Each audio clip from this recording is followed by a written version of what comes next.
Baik, bismillahirrahmanirrahim. Assalamualaikum warahmatullahi wabarakatuh.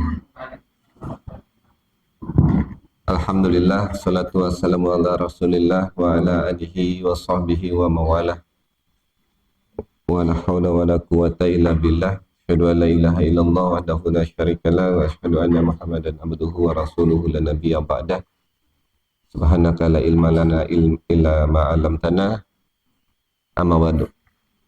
Yang saya hormati jajaran pegawai organik BPS Kabupaten Blitar, Ketua Paguyuban Pensiunan BPS Kabupaten Blitar, Bapak Andi Pranowo, cuma satu-satunya jadi harus jadi ketua, belum ada. Ibu-ibu dan wanita Persatuan BPS Kabupaten Blitar, anak-anakku yang cintai, dan seluruh keluarga besar BPS Kabupaten Blitar. Berarti udah ke-17, dan di sisa-sisa perjuangan kita di akhir ini semoga kita lebih ngegas lagi untuk bisa bersemangat untuk memanfaatkan bulan Ramadan ini. Jangan sampai kita sia-siakan untuk menggapai janji yang Allah sudah janjikan kepada kita, yaitu diampuni dosa-dosa kita akibat dari perbuatan amal jariah yang kita akan laksanakan. Seperti hadis Rasulullah SAW, man shoma ramadana imanan wa ihtisaban ghufira lahu ma taqaddama li dzambi. Barang siapa yang berpuasa di bulan Ramadan dengan rasa iman dan penuh berharap pahala, akan diampuni dosanya. Man qoma Ramadan imanan wa ihtisaban, akan diampuni dosanya. Sekarang ada dua, yang ada puasanya, ada tarawehnya. Sekarang saya tanya, Mas Randy, tarawehnya putus nggak? Berapa kali putusnya? Nggak putus. Tarawehnya nggak putus. Kalau puasanya saya nggak tanya, kan janjinya ada man soma, barang siapa yang puasa dengan rasa iman, dan ada man koma, barang siapa yang koma Ramadan itu qiyam, ya, qiyam Ramadan itu taraweh. Puasa saya nggak tanya lah, putus berapa. Kalau tarawehnya saya tanya, putus berapa Mas Randy taraweh? Putus 2, ya Allah. Putus 2 minggu, Masya Allah. Ya, berarti tinggal ngarepin yang hadis yang pertama, man somanya. Kalau puasanya udah putus? Belum, alhamdulillah. Belum putus. Oke. Tapi kalau sama pacarnya udah putus? Sama pacarnya udah putus. Udah ganti. Ya.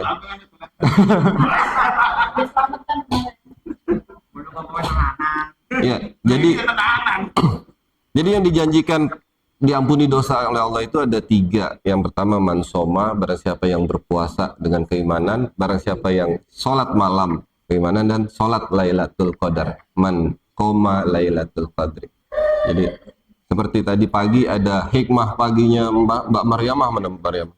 Iya Mbak Maryamah ya? Oh. Ada yang ingat nggak hikmah paginya Mbak Maryamah tadi, embun pagi tadi?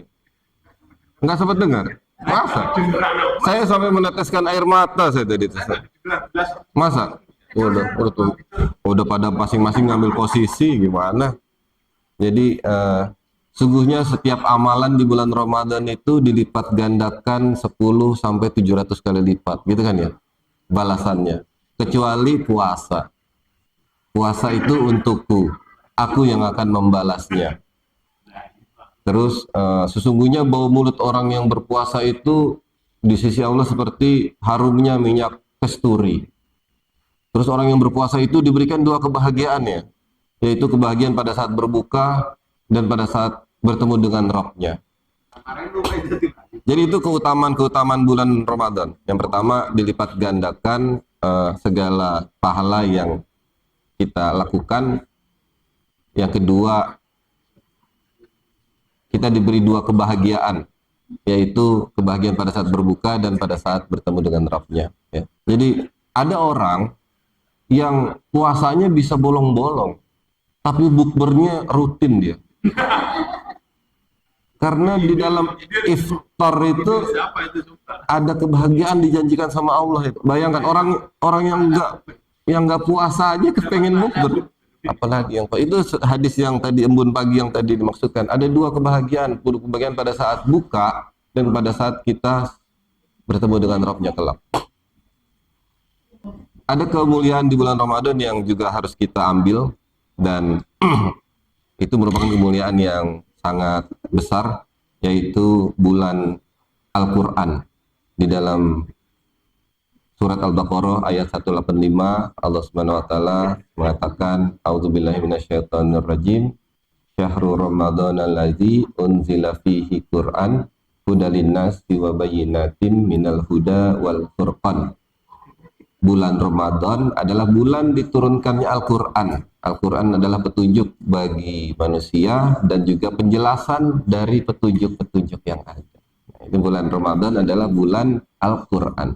Dan kita sekarang berada di tanggal 17 Ramadan yang kita kenal di Indonesia sebagai sebagai hari turunnya Al-Quran. Di dalam surat Al-Qadar Allah sebutkan inna anzalnahu fi lailatul qadar, bahwa sesungguhnya kami turunkan Al-Quran itu pada malam Lailatul Qadar. Di dalam surat Ad-Dukhan Allah sebutkan inna anzalnahu fi lailatil mubarakah.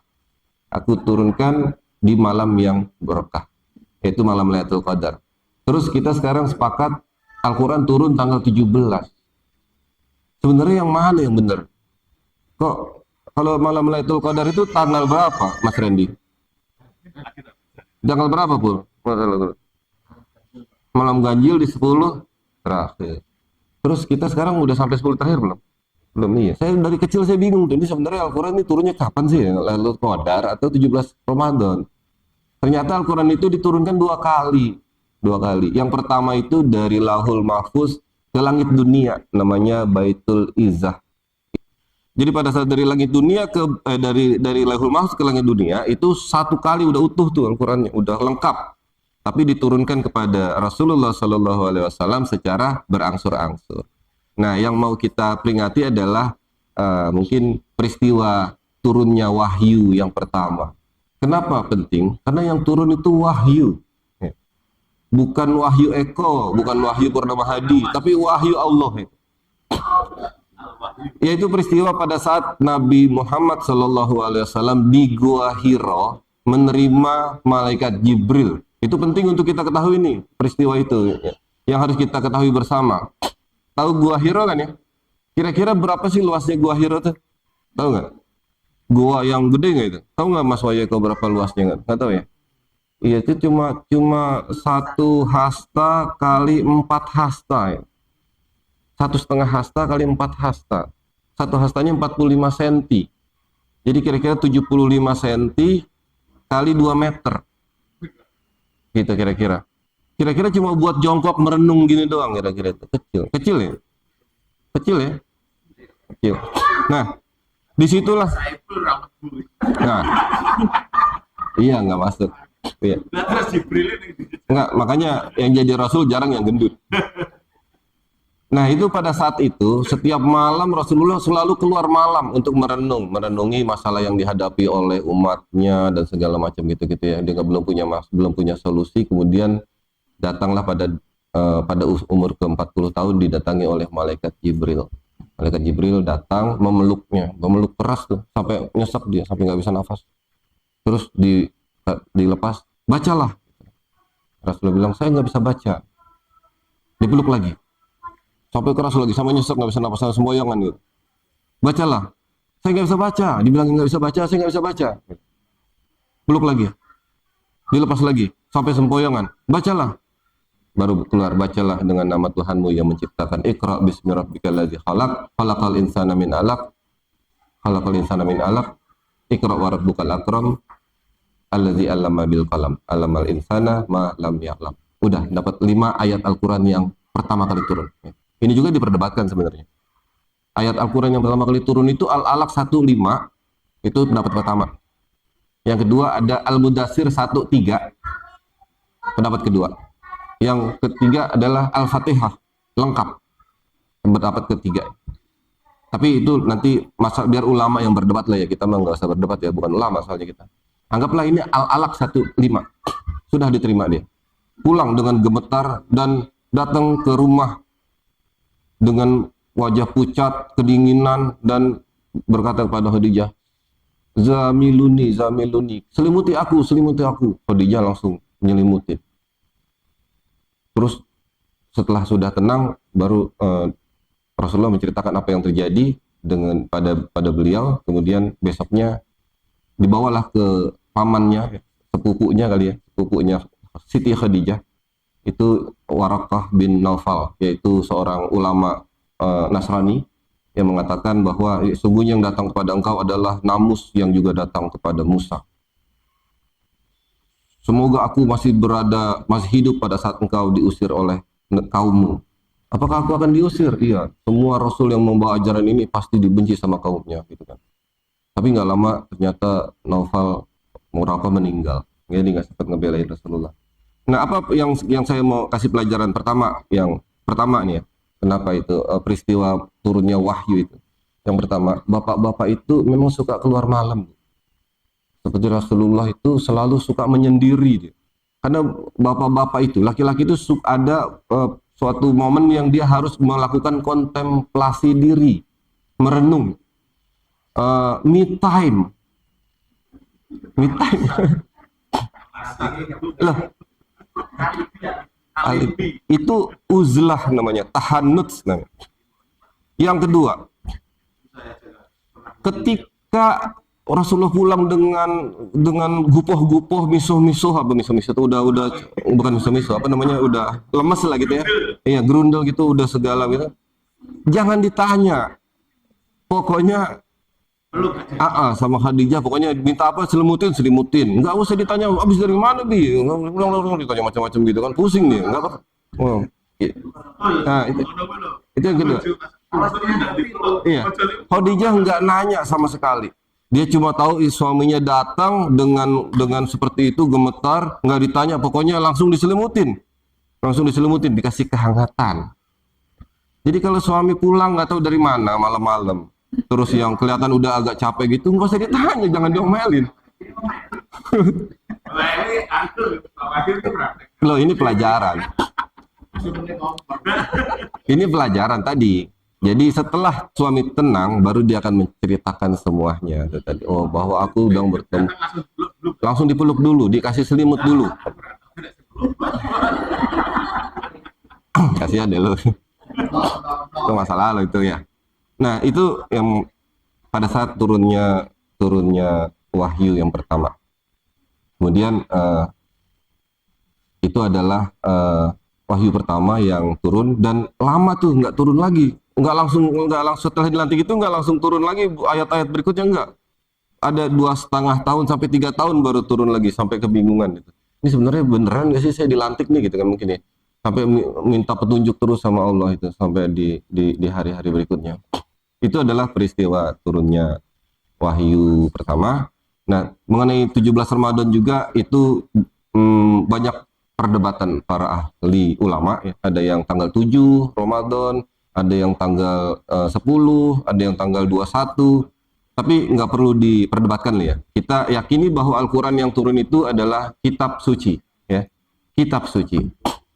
Jadi di dalam bocoran pertanyaan di alam kubur itu, yang pertanyaan nomor 3 kalau nggak salah, itu udah dibocorin. Man Rabbuk, siapa Tuhanmu? Man apa ya? Man Nabiyuk, ya gitu ya Mas Didi ya. Man Kitabuk gitu ya. Apa kitabmu? Yaitu Al-Quran. Setiap agama punya kitab suci gitu ya, atau kitab yang dianggap suci lah ya. Bahkan Sun Gokong aja punya kitab suci, dia mencari ke arah barat untuk mendapatkan kitab suci di India. Kaum Nasrani punya kitab suci namanya Injil gitu ya. Kaum umat Buddha punya kitab suci namanya Tripitaka. Hindu punya kitab suci namanya Weda. Konghucu punya kitab suci namanya Tao Tek Kong. Tao Tek Kong. Kayak nama makanan Tao Tek Kong. Itu Konghucu namanya Tao bukan tahu, Tao Tek Kong. Bahkan orang yang kepercayaan kepada Tuhan yang Maha Esa itu apa namanya? Kejawen itu, batinan juga punya kitab suci itu. Nah, itu. Serat Centini, Darmo Gandul gitu ya. Pokoknya itu dianggap sebagai bagian dari umat gitu ya, kitab suci. Terus kita harus yakin bahwa Al-Quran itu adalah kitab suci. Ciri dari kitab suci adalah yang pertama. Ini supaya tahu kalau kitab suci ya. Kitab dianggap suci itu kan harus tahu. Yang pertama adalah di dalamnya itu sesuai ajarannya sesuai dengan fitrah manusia. Di dalam Al-Quran tidak ada ajaran yang tidak sesuai dengan fitrah manusia. Al-Quran itu diturunkan untuk petunjuk bagi manusia untuk hidup dan menjalani penghidupan, untuk mengelola bumi dan alam sekitarnya. Kita diberikan mata, tangan, kaki, hati, dikasih tahu cara makainya. Ini loh makainya seperti ini, yaitu dengan Al-Quran. Ya, kalau kita beli kulkas itu kan harus ada user manualnya ya. User manualnya harus dibaca baik-baik. Nah, kalau tidak digunakan sesuai dengan yang diajarkan sama pabrik, biasanya itu perkakas cepat rusak. Makanya kita harus menggunakan Al-Quran sebaik mungkin untuk hidup kita, gitu ya. Dan tidak ada ajaran yang tidak sesuai dengan fitrah, ya kan? Kalau fitrahnya laki-laki suka sama perempuan, ya. Mas Randy suka perempuan? Enggak, suka laki-laki? Wah, ada kelainan. Ada kelainan. Ini pasti ada kelainan. Ada pasti diperiksa. Pak Dadang suka perempuan? Masih suka. Ya, makanya suka Bu Dadang itu kan ya. Nah, makanya ibu-ibu juga suka laki-laki. Makanya Allah berikan jalan untuk jalan itu, yaitu caranya adalah dengan menikah, gitu ya. Jadi nggak ada ajaran Islam yang menyuruh misalnya tidak boleh menikah. Untuk mendekatkan diri kepada Allah maka kita tidak usah menikah. Menikah hanya merusak pikiran, misalnya gitu, nggak ada. Ya. Saya rasa kalau seperti itu banyak ustadz yang mengundurkan diri. Nah itulah. Nah itu salah satu contoh. Contoh bahwa tidak ada ajaran Islam yang keluar dari fitrah manusia. Puasa contohnya. Di dalam Islam itu puasa ada bukanya, ada sahurnya.